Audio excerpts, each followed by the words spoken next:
The Burned Man.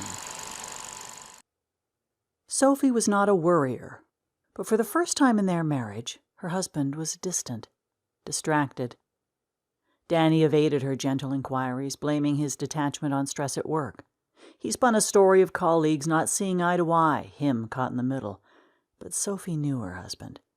His mood was more than some office spat. He was permanently on edge. He fidgeted ceaselessly. It all came to a head one night. She'd crawled out of bed to take a trip to the loo. His side was empty. Rubbing her eyes, she discovered him at the window in their front room. He was just standing there in the dark, shaking in terror, staring out into the street. He'd mumbled something about a bad dream. She brought him back to bed, not believing a word of it, but kept her confrontation till the next day. "It's going to sound really stupid, Soph," he said, rubbing his scalp. His speech was jagged with adrenaline, betraying genuine fear. "I think someone's been following me, watching me." Alarm bells went off. Sophie's husband was a sensible, middle-of-the-road kind of guy. He wasn't one for daring-do, not one for pranks. He was a middle management accountant for a company which printed whiskey labels, not a gangster or even a serial philanderer. The notion someone was stalking him was incongruous. "What do you mean?" Danny rubbed his face with both hands. His eyes blazed with secret devastation. "I can't explain it. I've seen some things. It's making me doubt my own eyes, Soph." Sophie had her arms around him now and kissed his cheek. "You're scaring me, baby. What is it? What's going on?" Her voice was trembling. Danny gritted his teeth and pondered. She knew he was holding back, perhaps to protect her. "Jesus Christ, Daniel, whatever's happening, you've got to tell me, and tell me now," she insisted. Danny nodded like a little boy. "I was heading down to the bus stop, and I saw this man. He was standing in a doorway on the other side of the street, just under the railway arches. I thought he was just some drunk or a junkie. A taxi flashed past me, and then the guy was at the edge of the pavement, staring right at me. His face was terrible, Soph." "What do you mean, Daniel? I'm not following." "Half of his face was like a mask, all horrible burns and scars across his brow and down one side. His eyes were ablaze. It was like he knew me, like he hated me, like he wanted to harm me in some way. I can't really explain it." Sophie retreated to logic. "Was he out of the soup kitchen, love? Just some poor down and out, maybe the worse the wear for drugs? He couldn't have meant you any actual harm." "But it was the way he was looking at me, Soph. Like he knew me. I felt like he wanted to kill me." Sophie sat back and rubbed her husband's shoulders, gently kissing his cheek. "This guy has really gotten under your skin," she said, kissing him again. "But whoever he has nothing to do with you. He's just some random idiot on the street." "But, Soph, I've seen him again. I've seen him a few times." A coldness ran down her spine like the edge of a dagger's blade. Sophie withdrew her arms from him as if her caress had been suddenly plunged into icy water. "You think he's following you?" "I don't know, love, but I'm scared. There's something familiar about him, and it's freaking me out." "We need to speak to the police, Danny. What does this guy want?" Danny was agitated and lashed out at her. "How the hell do I know?" He stood up, rubbing his hands over his scalp again. This was his nervous tic, one Sophie knew well. Danny turned and saw how upset his wife was.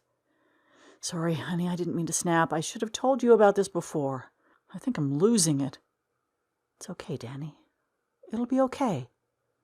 Sophie took his hand, encouraging him to sit.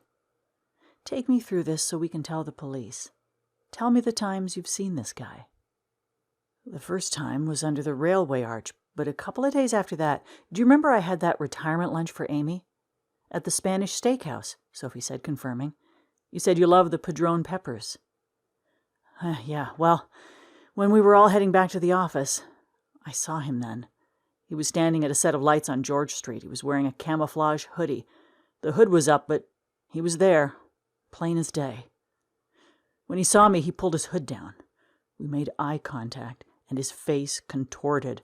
The burns on his face seemed to flare. He was really growling at me. "Did he confront you?" "No, nothing like that, but I know he was real, Soph. After we passed by, Amy asked me about him. Did you see that guy with the burns? She said. I wonder what happened to him. She said something like that, I think. Big Alec saw him as well. Sophie felt like she could be sick. Whoever this man was, following her husband, he was real. She felt threatened and vulnerable. We need to call the police now, she said, trembling. You should have told me about this guy sooner. Danny saw that his wife was shaking. I didn't want to frighten you, he said, taking her hand. Sophie clocked a flash in his eyes. It was a look she knew well. He was holding back. There was something more to this. You've not told me the whole story, she said, withdrawing. Last night, when you found me at the window. What about it? He whined, rubbing his scalp, that nervous tick again. What about it, Danny? What about last night? She asked, agitated. He was there, he said meekly. Outside our house? Outside my house, Daniel? Who is this guy? We need to get the police right now. She reached for her mobile, but he stopped her. You need to hear it all first. Then we'll call them. I promise. She looked at her husband, mortified, unsafe. Sophie'd never felt anything like this before, at least not with Danny. I couldn't sleep all night, but when I did, I had an awful nightmare. I had to get up and clear my head. I was standing at the window, stretching my back, and I saw him. He was across the road, standing right under that street light. He was pointing at a place just yards from their front door. Jesus, Danny! What does he want? Sophie stuttered, her eyes tearing with fear. He was wearing that same camouflage hoodie. He pulled the hood down so I could see his face. He looked at me, and he knew me. I mean, he really knew me.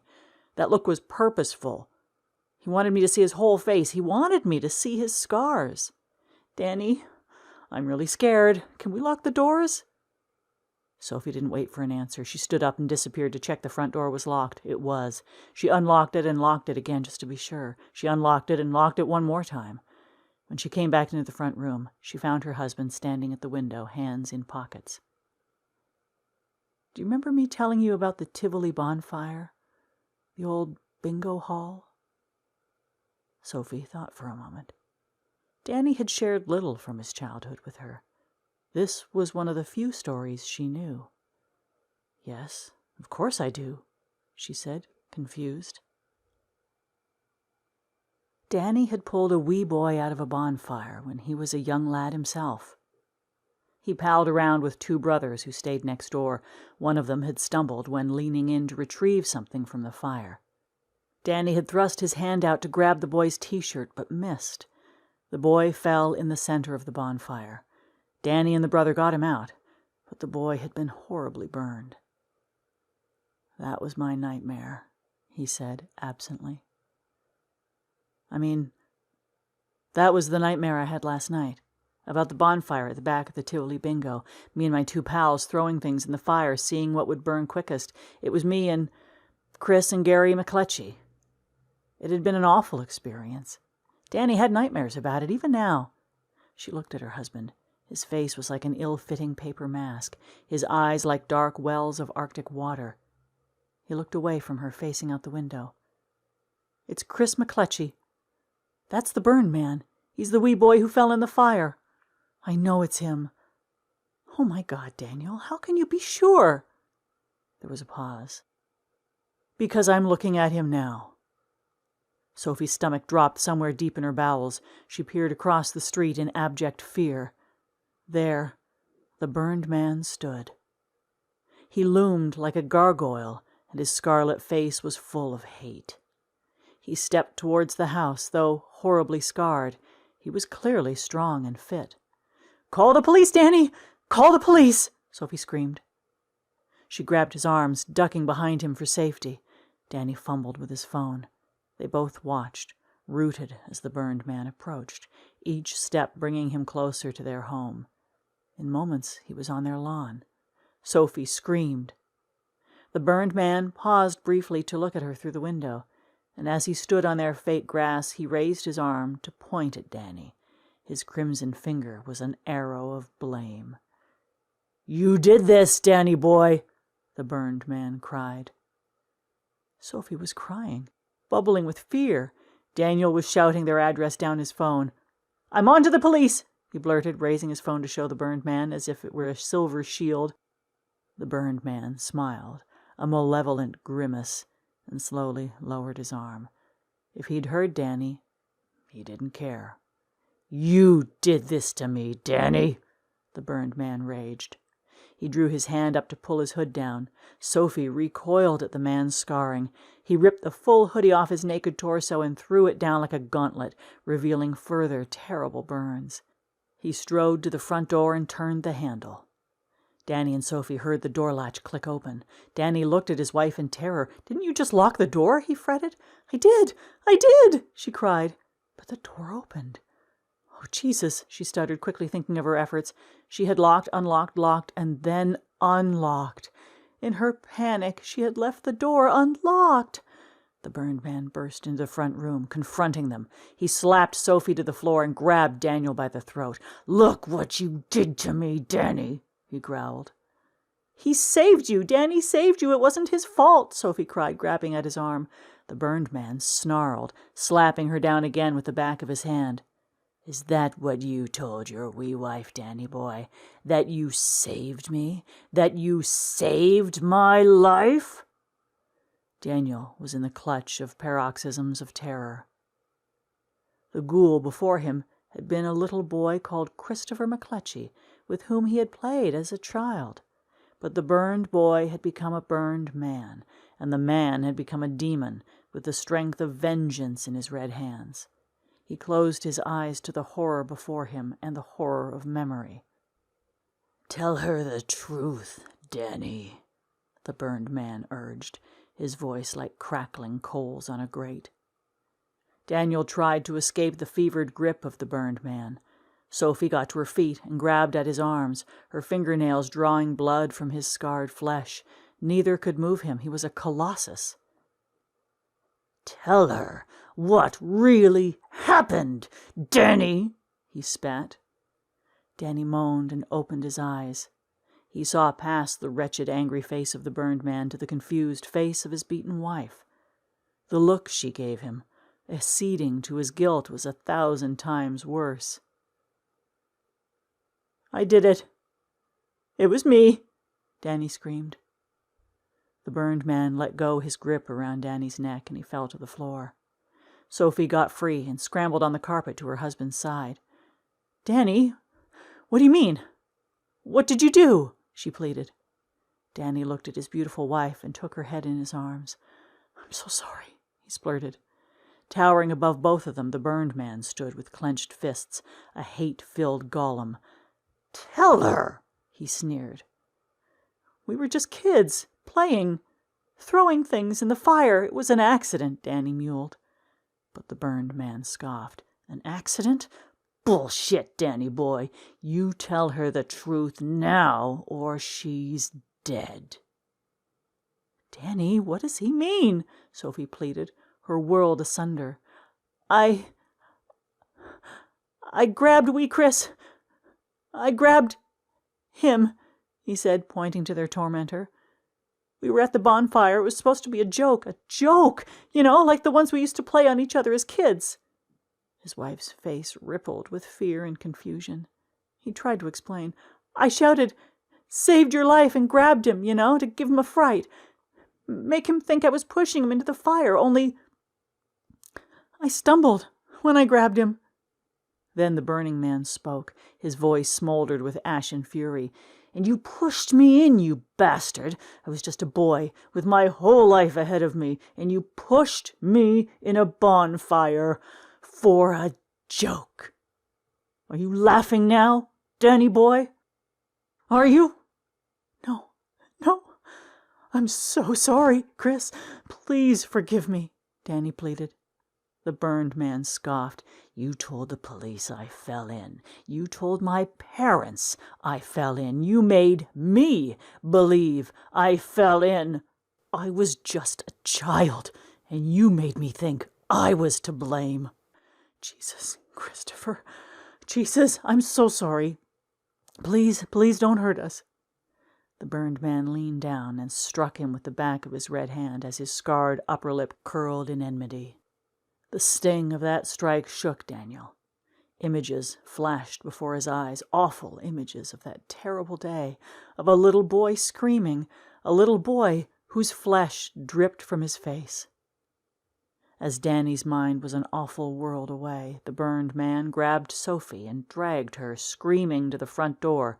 He tossed her onto the lawn like a bag of rags and retrieved his hoodie. He re-entered the house, locking the door behind him with a single assured twist. Scrambling, Sophie got up from the grass to thrust herself at the window. Her husband lay below the burned man, cowering. The burned man fished inside his hoodie, producing a small plastic bottle. He squeezed the contents over himself and over her husband. The burned man paused, leering at her through the glass. Where his eyes had been, she now saw 2 dark pits of hell. He produced a lighter. She ran to the door, fumbling at the lock, crying, screaming. She ran back to the window. The burned man held his gaze of her and flicked the lighter into flame. Sophie screamed as he let it drop. Both men whooshed alight. Danny screamed, grabbing, kicking. The burned man batted his efforts away. Slowly, he sat on top of him and held him down, and they burned together. Sophie howled, running to and fro for help. No neighbor came to their window. No neighbor came to their door. She was alone. She ran back to the window, gibbering, her mind fractured with horror. The 2 men were ablaze. Danny was motionless, his blackened body lying crippled and prostrate. She couldn't see his face, for he had none. The burned man was atop him, tearing at what was left of her husband, a writhing, living portmanteau of flame and flesh. "We burn together, Danny boy," he croaked. And then the fire took him. It took them all.